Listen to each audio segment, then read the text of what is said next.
And they use these buzzwords like, we want to redevelop the West Side. West Side meaning the frankly poor side of town, where mostly black people live. Redevelopment, revitalization, blah blah blah blah blah. But it doesn't really seem that revitalization or economic development comes with living wage jobs for residents. Seems like that economic development comes with nonprofits, kind of a program here, a program there, but not livable jobs and a lot of displacement for you. It seems your mother they're trying now, and other black residents. I definitely agree. The wages are still low, and everything is going up but your wages.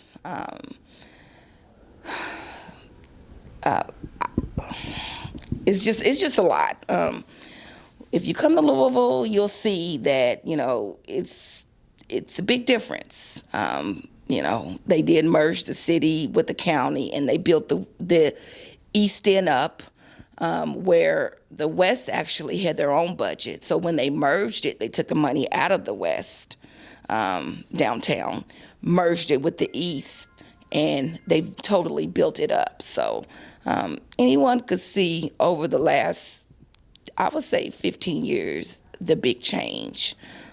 But how can people come into your community and develop your community without having the citizens' input? Like, how can you come and say that we're going to build this up when you don't live in our community? You don't even know what our needs are, but you want to put these programs in place. You're not a resident. You don't know, and it needs to stop. They've got the TIFs going on that they're trying to start up, and it's like, okay, you got these big developers, you're doing all this planning, but have you asked us what we would like to see in our community? You don't live here, and it's awful, and they need to stop. Stop profiting off of us. We don't have nothing as is. Can we at least have our community? Help our community. The money that you're allocating to build up the East End, put our money back. I mean, we're tax-paying citizens. We work, the murder rate is going up. There's nothing for these children to do. Growing up, I was able to go to summer camp, free summer camps. It was always something to do. It's nothing to do because they're taking the money and they're just building and putting it places that don't need. East End don't need any more money. They don't need any more. I mean, help some of these areas that are boarded up. It's a lot of work that needs to be done. All this is happening while it's over a year since Breonna Taylor was murdered.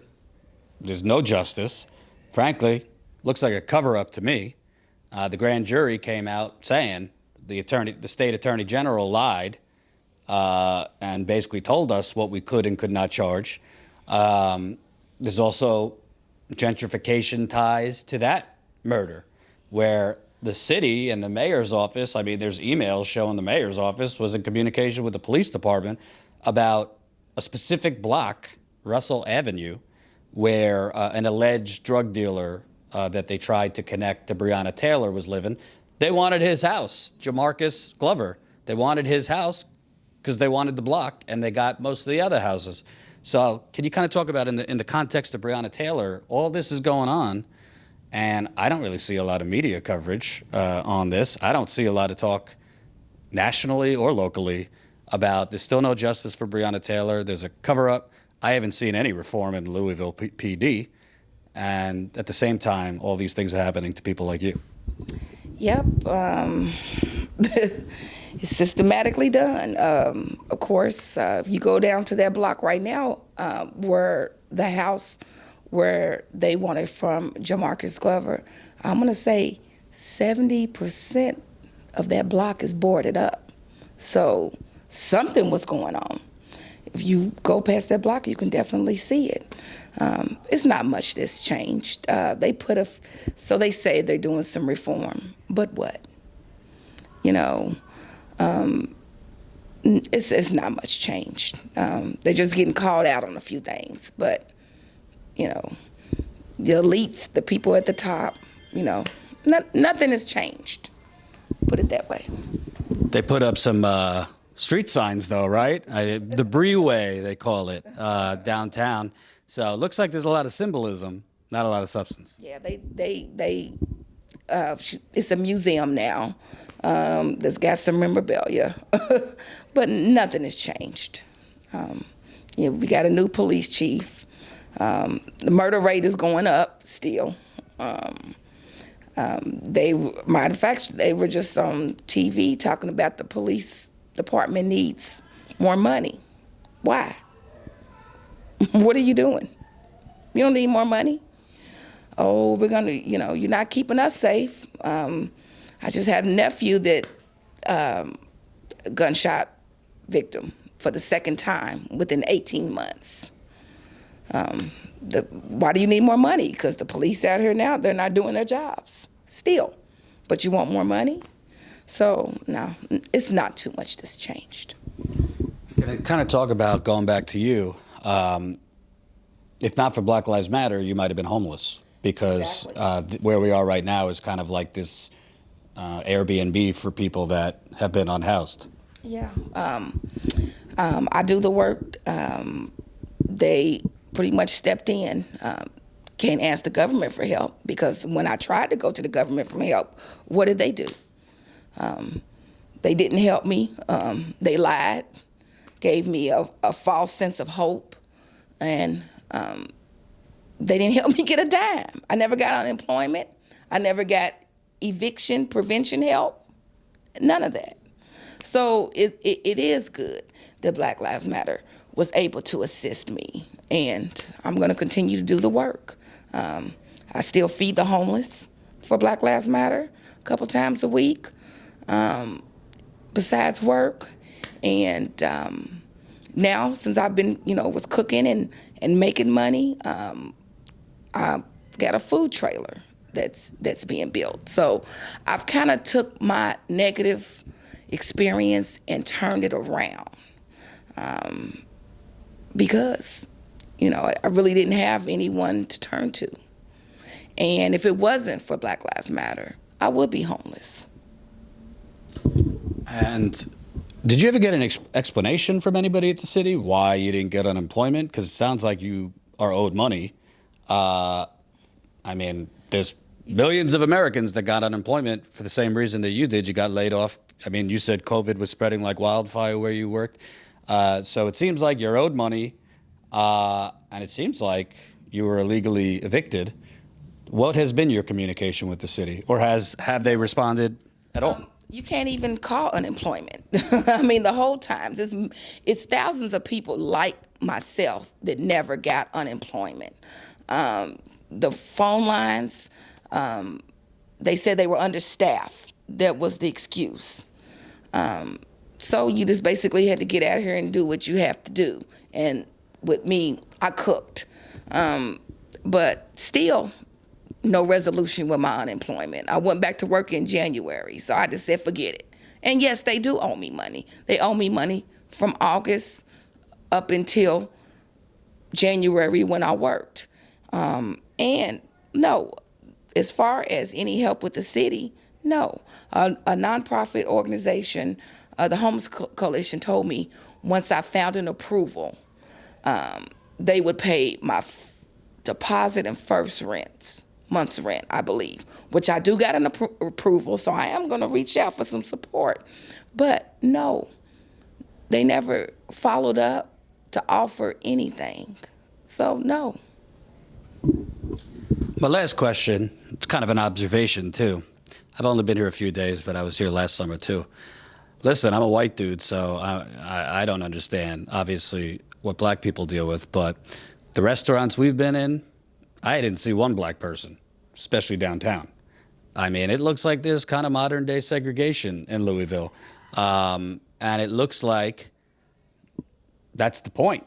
It seems the government here, which is pretty much owned by real estate developers, nonprofits, very wealthy heiresses, It seems like they want to redevelop, i.e., make over the city with, upper middle class, more educated white professionals. And you kind of talk about Louisville in the context of, it just seems like, might not be like it was 50 years ago, but there's still segregation here. A lot. The blacks live in the West End, and the whites live in the East End.